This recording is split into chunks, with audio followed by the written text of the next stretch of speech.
Hey, salut tout le monde, j'espère que vous allez bien, j'espère que vous êtes en forme aujourd'hui. Il y a une grosse annonce qui a été faite il y a quelques jours et vraiment c'est tout récent pour vous dire.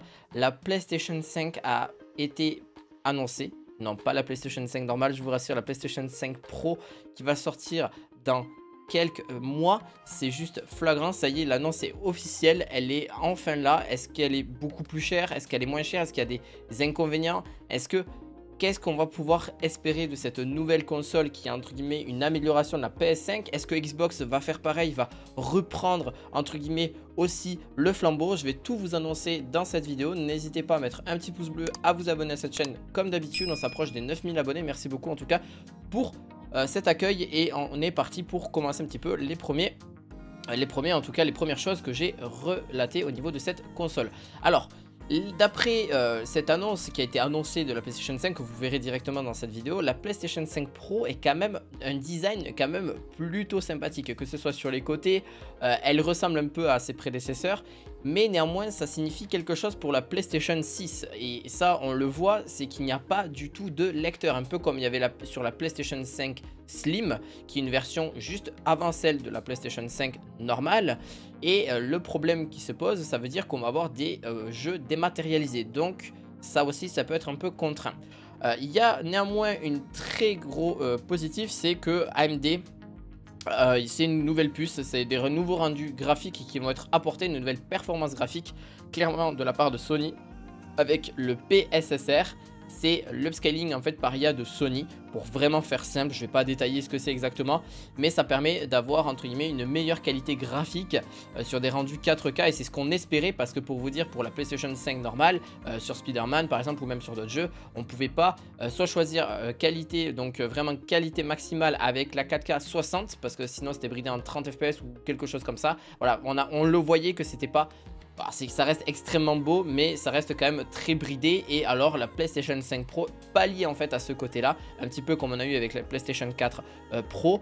Mais c'est vrai que est-ce que ça approfondit plus? Est-ce qu'on en sait beaucoup plus en voyant les images? Alors ils ont ressorti de très vieux jeux aussi, donc néanmoins, et des nouveaux aussi, ce qui a fait plaisir aussi. Mais The Last of Us, un classique.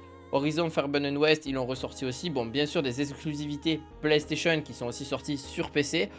Et aussi, je pourrais même vous parler, qui est un jeu pour moi juste exceptionnel, qui a été, enfin, qui en tout cas remporte pour moi la palme de la définition interne la plus basse. C'est Alan Wake 2, qui était à 864 pixels pour un rendu de 60 images par seconde, sans ray tracing, et en 1260p à 30 images secondes. Donc en gros, c'est des valeurs légèrement au-dessus de la PlayStation 5 qu'on connaît, la classique.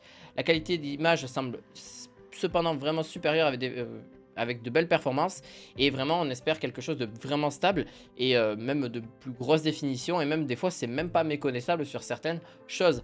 Pareil pour voilà, comme je vous dis, par rapport à Horizon Forbidden West, on voit quand même la différence au niveau de la PlayStation 5, même sur d'autres jeux, c'est assez flagrant. Donc en fait, pour la plupart des jeux qui ont été montrés, utilisés par le PSSR de Sony, pour une qualité d'image généralement supérieure à ce que propose la PlayStation 5, on reste encore en dessous du rendu de DLSS sur PC, qui est sur les cartes Nvidia, mais bien supérieur par contre à celui du FSR de AMD, notamment grâce à l'IA. Donc on reste quand même sur quelque chose de vraiment bien, et pour moi je le trouve assez sympa. D'ailleurs, grâce à ça, les jeux qui n'ont donc pas été tournés en 4K native avec une définition interne inférieure pour assurer les 60 images par seconde, ainsi The Last of Us Partie 2 affiche 1440 pixels comme sur PS5, et entre 1440 et 1800 pixels pour la Ratchet & Clank Rift Apart, qui est d'ailleurs un très bon jeu que je vous conseille de faire en 60 images secondes au lieu de 50, et encore ou encore 1080p sur Gran Turismo. Donc on a une qualité quand même qui est pas la plus irréprochable. Et pourquoi je parle de celle-ci? Parce que la vidéo, et même l'annonce que vous verrez même sur la vidéo là en question, elle était très poussée par rapport au gameplay, par rapport à l'amélioration de celle-ci.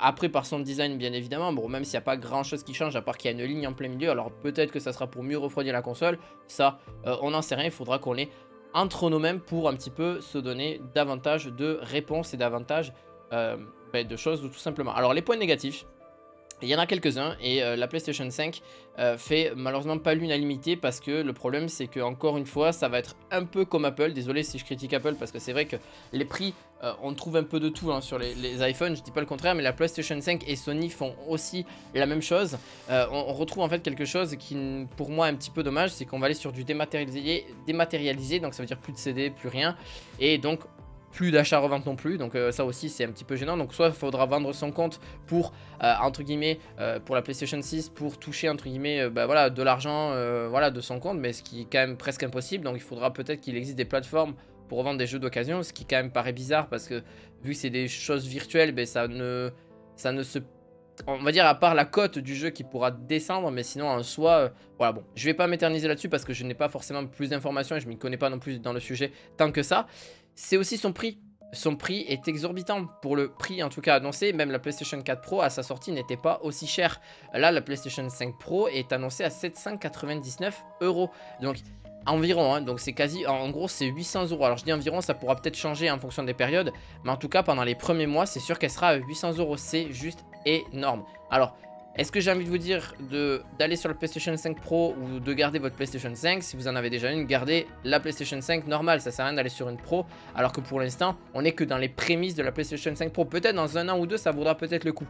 Même si on sait que d'ici, normalement 3 ans, il devrait y avoir la PlayStation 6 annoncée.